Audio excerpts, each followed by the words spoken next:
கிறிஸ்துவுக்குள் அன்பான கர்த்தருடைய பிள்ளைகளே, இன்றைய வேத வசனமும் ஜெபமும் மத்தேயு எழுதின சுவிசேஷம் 6ஆம் அதிகாரம் 6ஆம் வசனம். நீயோ ஜெபம் பண்ணும்போது உன் அறை வீட்டுக்குள் பிரவேசித்து உன் கதவை பூட்டி அந்தரங்கத்தில் இருக்கிற உன் பிதாவை நோக்கி ஜெபம் பண்ணு. அப்பொழுது அந்தரங்கத்தில் பார்க்கிற உன் பிதா வெளியரங்கமாய் உனக்கு பலன் அளிப்பார். என் அன்பு கர்த்தருடைய பிள்ளைகளே, ஜெபிக்கிறதே பலன் அளிக்கணும் தான் நம்ம ஜெபிக்கிறோம். நேற்று தினத்தில் ஆண்டவர் சொன்னார், மாயக்காரரை போல் இருக்க வேண்டாம், மனுஷர் காணும்படியாக அவர்கள் ஜெப ஆலயங்களிலும் வீதிகளிலும் ஜெபம் பண்ண விரும்புகிறாங்க அப்படி சொன்னார். இன்னைக்கு ஆண்டவர் நமக்கு சொல்றாரு, நீயோ ஜெபம் பண்ணும்போது உன் அறை வீட்டுக்குள் பிரவேசித்து உன் கதவை பூட்டி அந்தரங்கத்தில் இருக்கிற பிதாவை நீ பார்த்து ஜெபம் பண்ணு. இப்போ ஒருவேளை ஜெபிக்கிற நேரத்தில் நம்ம வெளியரங்கமான சில காரியங்களை சொல்லி ஜெபித்தால் அந்த மனிதன் மூலமாகவே சந்திக்கப்பட்டுவிடும்.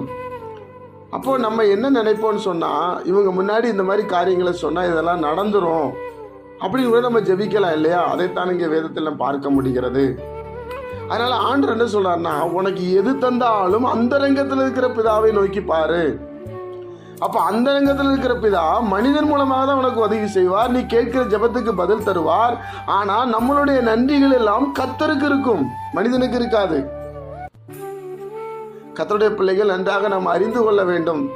மனிதன் முன்பாக அதிக வசனிப்பினால் நாம் ஜெபிக்கும் பொழுது, ஐயோ இந்த ஊழியக்காருக்கு என்ன தேவை, இவங்களுக்கு இந்த பிரச்சனை இருக்கிறாங்க என்று மனிதர்கள் அறிந்து கொள்வார்கள். உங்க பர்சனல் ஜெபம், உங்கள் உங்கள் உங்கள் தனி ஜெபம் இன்னர்ல கதவை பூட்டி இருக்க வேண்டும் என்று வேதம் இயேசு கிறிஸ்து சொல்லுகிறார். அது உங்களுக்கும் ஆண்டவருக்குள்ள ரகசியம். பொதுப்படையாய் ஜெபிக்கிறது தவறு அல்ல. ஏன்னா பைபிள்ல பொதுப்படையாய் ஜெபிக்கிறோம், கூடி விண்ணப்பம் பண்ணுங்கள்னு சொல்லப்பட்டிருக்கிறது. ஆனா அங்க என்ன சொல்லி ஜெபிக்கணும், எப்படி ஜெபிக்கணும், பொதுவான ஜெபத்தை எவ்வளவு சுருக்கமா ஜெபிக்க வேண்டும் என்பதை ஆண்டவர் வேதத்திலே கற்றுக் கொடுத்திருக்கிறார். ஆனா அந்தரங்கத்துல போய் ஜெபிக்கிற ஜெபம் தான் வெளியரங்கமான பதிலை பிதாவிடத்திலிருந்து கொண்டு வரும்.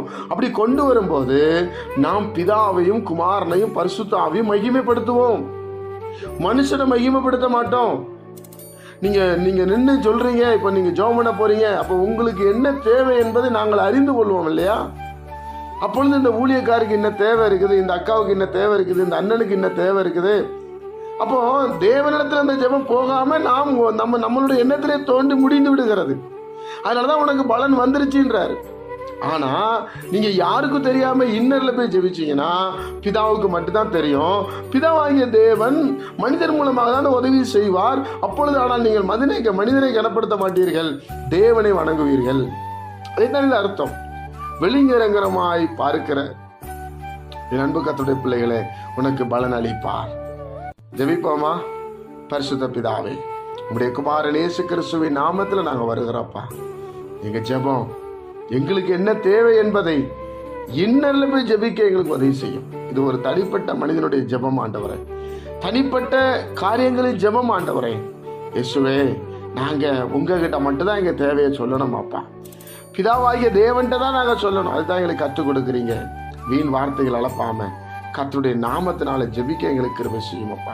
உடைய சித்தத்தை செய்ய ஒப்பு கொடுக்கிறோம். இதனால எங்களுக்கு ஆசீர்வதித்தாரும். இயேசு கிறிஸ்துவின் மூலம் ஜெபிக்கிற நல்ல பிதாவே, ஆமென்.